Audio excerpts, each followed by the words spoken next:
pessoal, está começando mais um Mid Snap direto do QG de Brasília. Leonardo mais uma vez. E Diego, vem aqui, já pode se sentar. Gente, hoje eu vou ter um papo aqui com o Diego. O Diego, ele veio lá de Rondônia, Manaus. Ele veio de Manaus, Maranhão. Ele nasceu no Maranhão, mas morou na Argentina. Por isso hoje ele está com a cara pintada, meio argentina aí. E meio brasileiro aí. E ele tem um pouco das histórias para contar acerca do que ele viu, né, lá na Argentina. Cai aí, Mohamed, quer sentar aí com nós, gravar aí? Aí, já chegou gente aí, então vamos que vamos. Já veio aparecendo pessoas aí. Matheus tá aí também.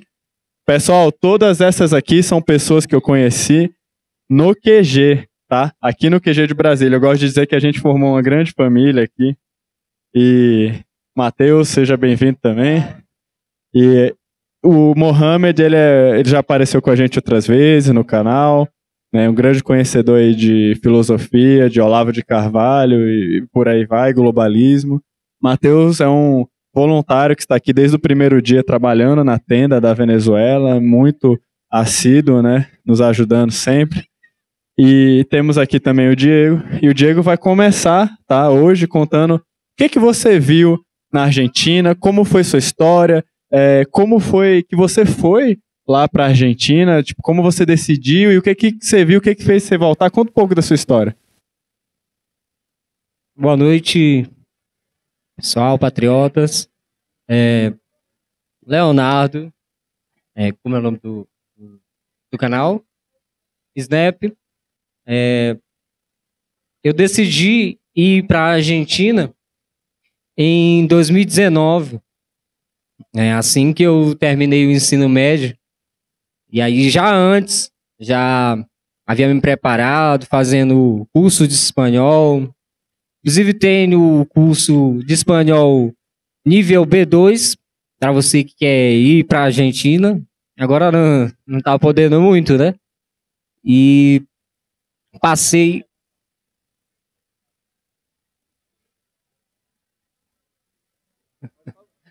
Passei na UBA, na Universidade de Buenos Aires, e já tinha estudado antes de ir, né?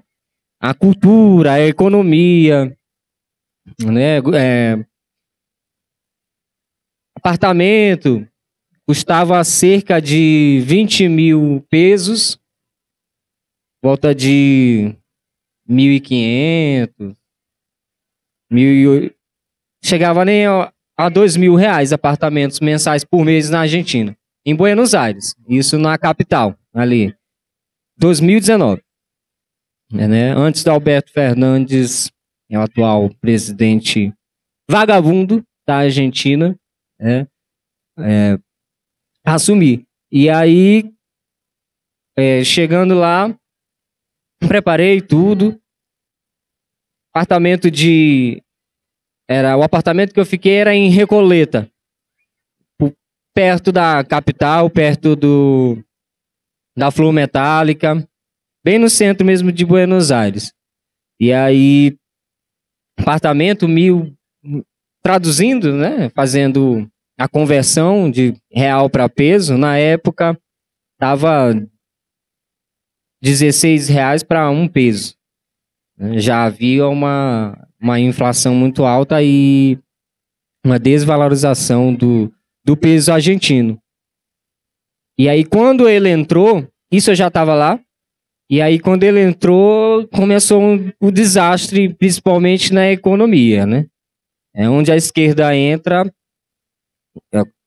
bota a mão em tudo. Já começou com um escândalo da antiga presidente e a vice dele, Cristina Kirchner.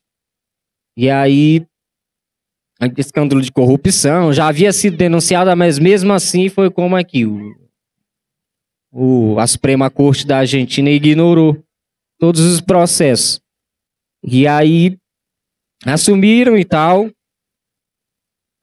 fazendo um balanço do preço da carne. Vamos falar, porque o Nine aqui, o vagabundo, se elegeu, né? Que quem elegeu ele aqui foi o o STF.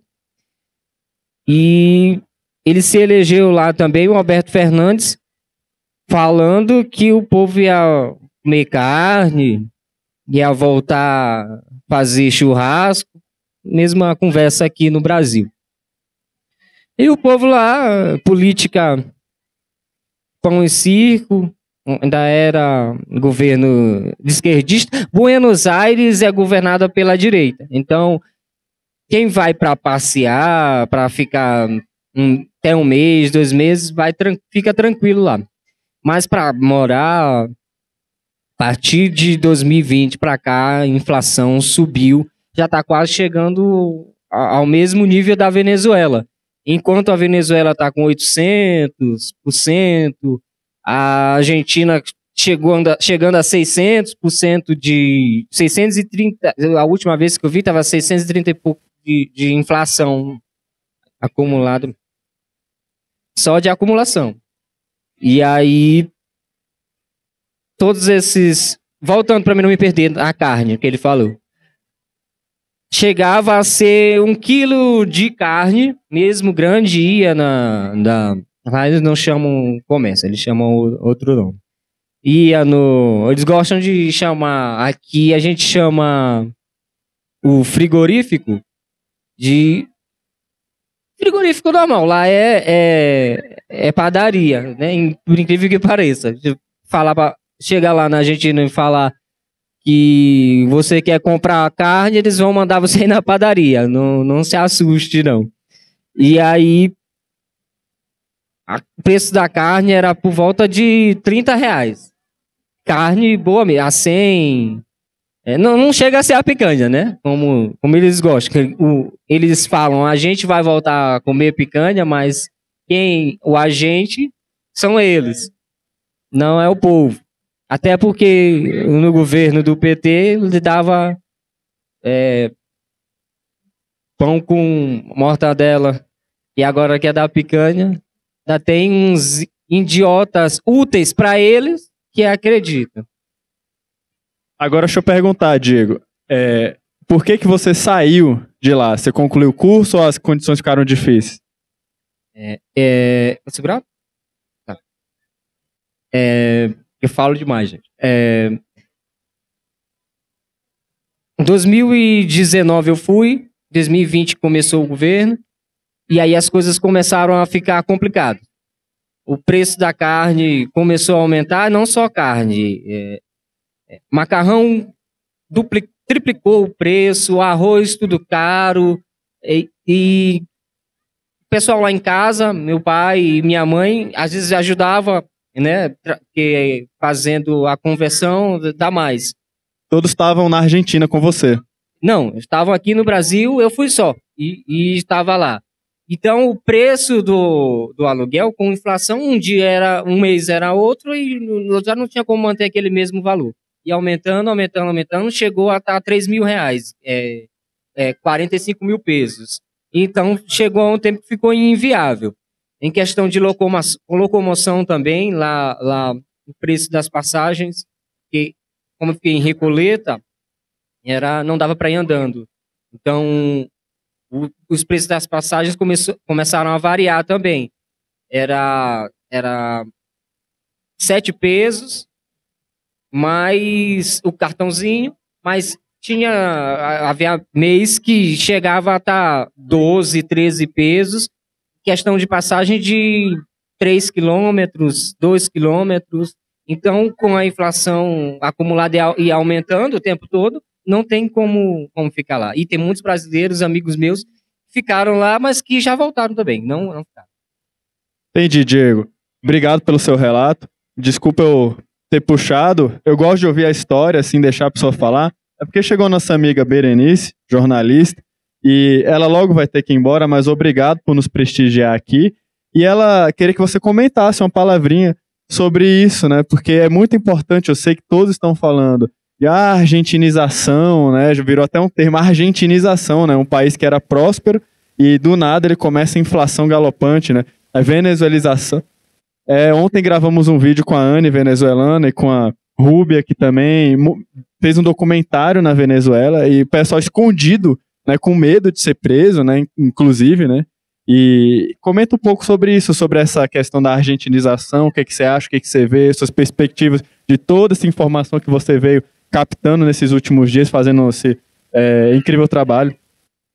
Oi, Léo, obrigada, boa noite a todos. Bom, essa questão da argentinização, a gente sabe, né, que desde que o presidente atual assumiu lá, a economia quebrou totalmente, principalmente com o lockdown durante a pandemia, um lockdown interminável, né? Aqui no Brasil, felizmente, a gente teve um presidente que teve pulso, apesar dos governadores e prefeitos terem a autonomia para poder fazer o lockdown em cada cidade. Pois é, né? Então, correndo risco, inclusive, né? Pode falar.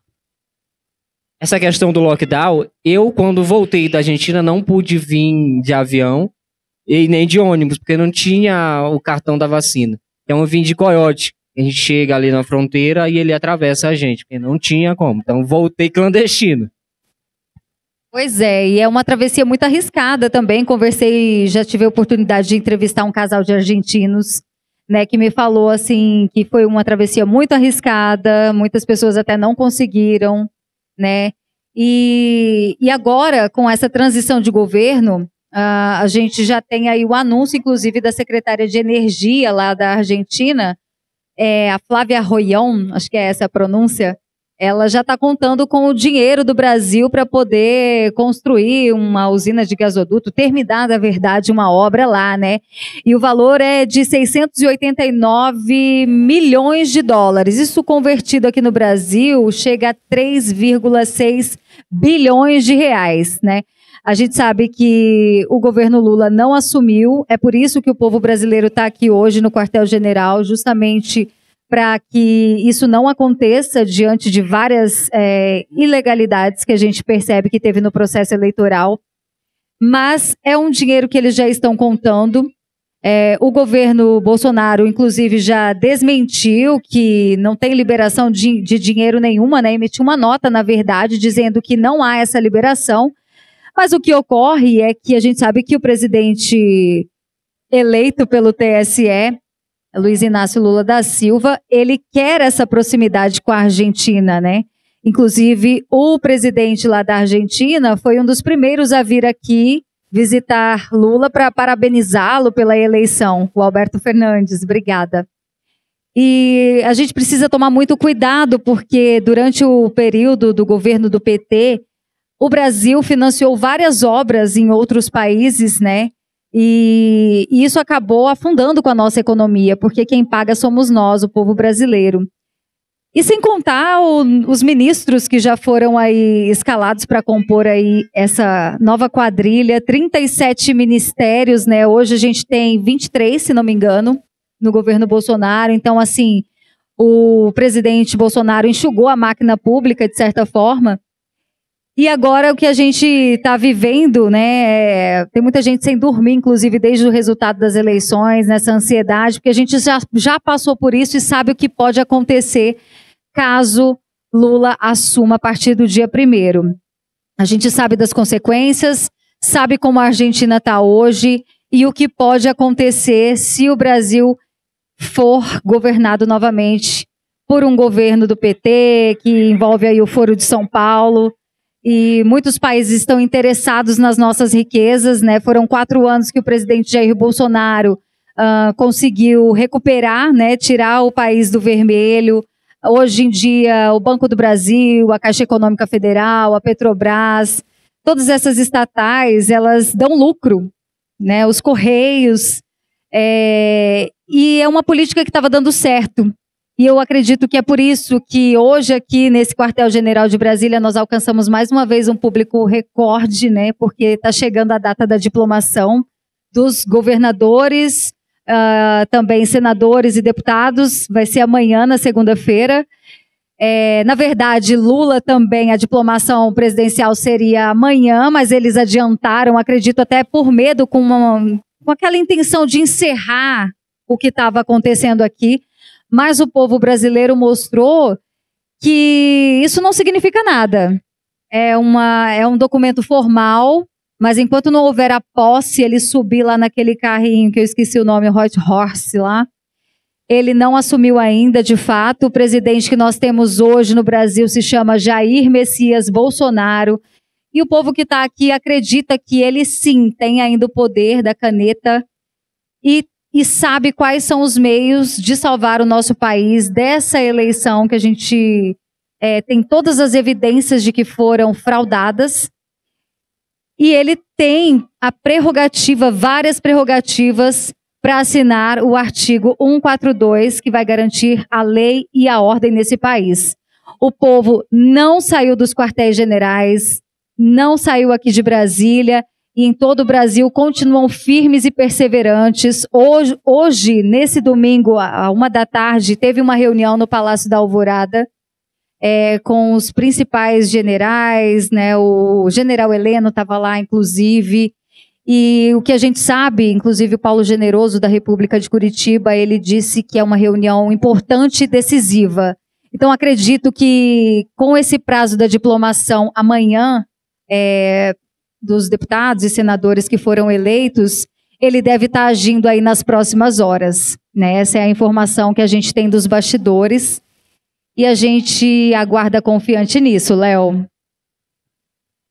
Valeu, Berenice, pelas palavras e pela atualização aí acerca dos mais recentes acontecimentos. Eu não sabia dessa reunião e acredito que todos estamos aqui esperando realmente que algo aconteça, porque o Brasil nunca viu um movimento desses, e esses dias até fiquei sabendo em detalhes daqueles decretos por parte do Ministério da Defesa que eu não havia lido, sendo bem sincero. Eu havia passado assim pelo WhatsApp, mas eu não havia lido, e quando eu vi, parece que o Brasil já está sendo preparado para a economia de guerra, né?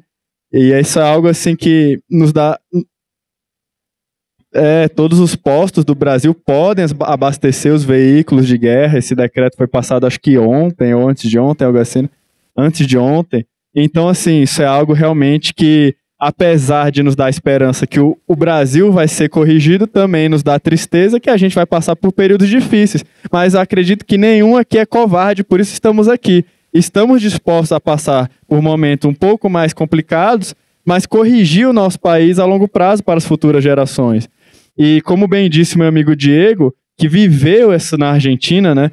Viu na pele como é a inflação, a argentinização, né? O povo aqui não quer isso. E o próprio Alberto Fernandes, ele foi visitar o Lula na cadeia, né? Ele, sabe, ele foi colocado lá pelo Foro de São Paulo, né? Cristina Kirchner, sua antecessora, foi colocada lá pelo Foro de São Paulo, não é verdade, pessoal?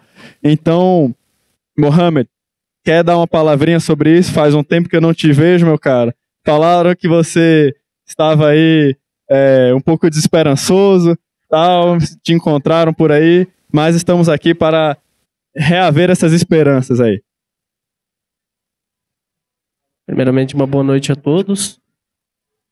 E, na verdade, completando o que o Leonardo disse, é uma máfia bem organizada. Essa é a verdade. A gente tem uma esquerda formada desde o tempo do Foro de São Paulo, em 1990, que foi fundado por Luiz Inácio, junto com Fidel Castro e aquele pessoal da esquerda, para compor uma união da América Latina, naquela massa da América do Sul todinha, compondo um único país. É um termo também, né? Ursal, né? Que é onde o Cabo Daciolo falou. E definitivamente é a real que está acontecendo. Nós temos aí até envolvimento de facções criminosas com as facções políticas do país, a ponto de uma delas elegerem até um próprio advogado de porta de cadeia para ser ministro do Supremo Tribunal Federal. E ainda, esse cara aí está se tornando até um chefe máximo da organização criminosa, que eu não posso nem dizer o nome, e não posso nem falar no nome, mas todo mundo sabe quem é. E, na verdade, é o que está acontecendo na realidade do nosso país. E aí nós temos, por outro lado, alguém que levantou a bandeira contra esses crimes de corrupção, tanto da política quanto dos crimes organizados que estavam ocorrendo tanto dos dois lados, dos dois cantos, tanto da parte pádua e da parte política do país. e foi contra, a ponto dele não ir nos bandidos, ele foi na fonte que alimentava os bandidos, ou seja, só fechou a torneirinha. E foi isso que tá fazendo esses mafiosos ficarem com raiva do nosso líder, o Bolsonaro, o capitão.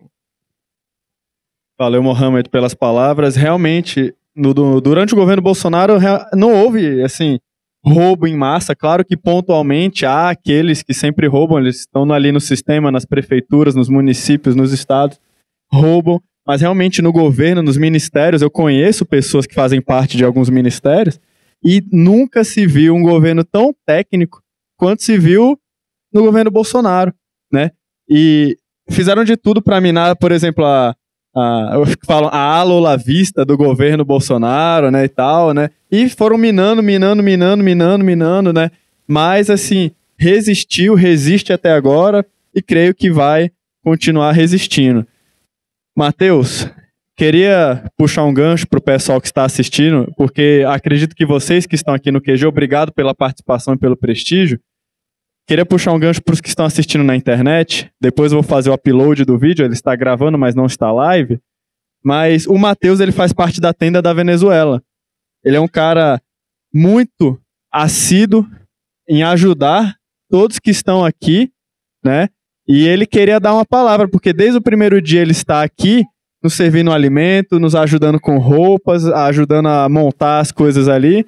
E ele falou, Léo, deixa eu dar uma palavrinha aqui. Matheus, dá uma palavra pro público, o público que não conhece. Tá, pode ir lá. Senta aqui, dá uma palavra pro público que não conhece tudo que está se passando aqui nesse grande QG aqui de Brasília. Vai lá, Matheus. Boa noite.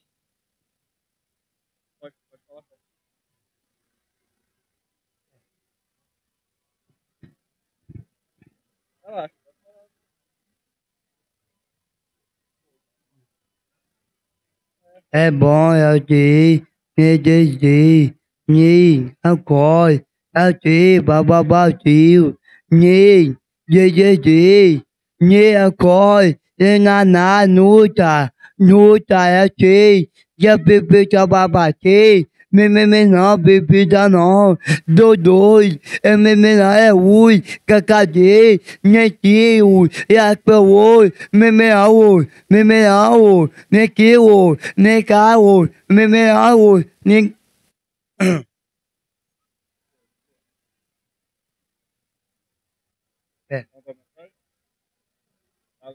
Boa noite, tchau. Tamo junto, velho. Esse é o Matheus, galera. Ele ajuda muito a gente aqui, o cara é fenomenal. E acorda de manhã cedinho, o Diego aí passa acordando todo mundo aí. A casa dele é do lado da minha, né? Ele me acorda de manhã cedinho. Bora trabalhar, bora levantar água, acordar, levantar de manhã cedinho, já. Cuidado, bora! Quem cuidar, babadinho! Vamos lá, Brasil, é isso aí, bora. Acorda e vamos que vamos. Ó, galera, eu vou mexer o tripé aqui pra mostrar quanta gente tem aqui. Quanta gente no QG, ó. Não dá pra ver, ó o público. Olha quanta gente, galera. Olha quanta gente. Então, pessoal, vamos mudar esse país. Essa live aqui, se alguém quiser participar, pode vir aqui, se alguém quiser dar uma palavra. Basicamente era isso. Espero que esse vídeo seja um pouco curto até, mas Diego quer falar um pouco também sobre o Maranhão, sobre o país dele, né, o estado dele. Mas eu queria antes comentar que assim, a gente tem que lembrar, né, como bem diz um documentário muito bom na NTD Brasil, né, que aqui no país a gente sofre um ataque que ele veio de décadas, né? Houve aqui no país, desde 1930, meados de 1930, uma interferência comunista aqui, né? E houve uma conferência chamada Conferência Tricontinental que uniu líderes de esquerda de toda a América Latina e até mesmo da África.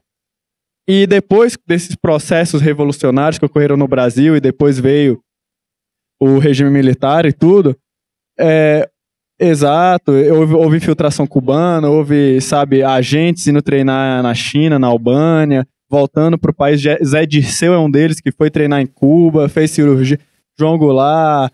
Então, tudo isso, Leonel Brizola.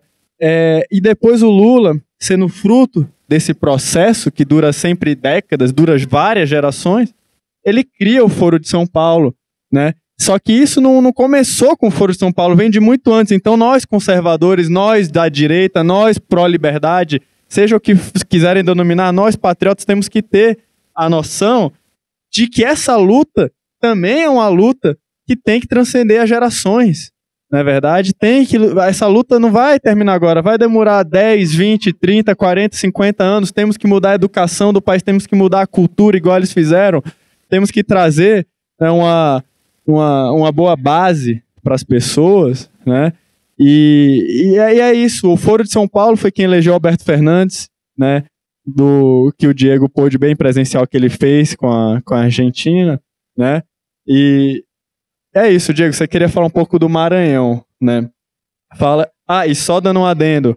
Através do BNDES, através do Brasil, através do esquema de corrupção do Petrolão e tudo mais, todo esse dinheiro ajudou a financiar os países da América Latina. Eu sempre bato nessa tecla porque as pessoas esquecem. O Lula, ele não é só um ladrão, né? O Lula, ele pegou e usou esse dinheiro roubado para um projeto de poder. E ele ia lá na África, fazia palestras, a Odebrecht entrava, né? Pagava. Na verdade, a Odebrecht entrava, fazia obras, os governos recebiam dinheiro, a Odebrecht recebia dinheiro, depois o Lula ia lá, fazia palestras e também recebia dinheiro. Né? E o dinheiro ia para o Instituto Lula, né? Luiz Inácio Lula da Silva, né? Então ele não foi... E lá em Moçambique até hoje tem um aeroporto, o aeroporto fantasma, lá em Moçambique, né? Que não é utilizado. E foi feito com o nosso dinheiro. Então, assim, galera, sabe? É isso que o Brasil foi. Foi o grande financiador, né? Fala aí mais, Digão. Quando a gente começa a falar que o Lula financiou obras em Cuba, que, aliás, Cuba, no início com Fidel e Che Guevara, quando começaram a implantar o socialismo, o comunismo, começou a dar certo, entre aspas, porque era financiada pela União Soviética. Assim, com a derrota da União Soviética, Cuba caiu em desgraça.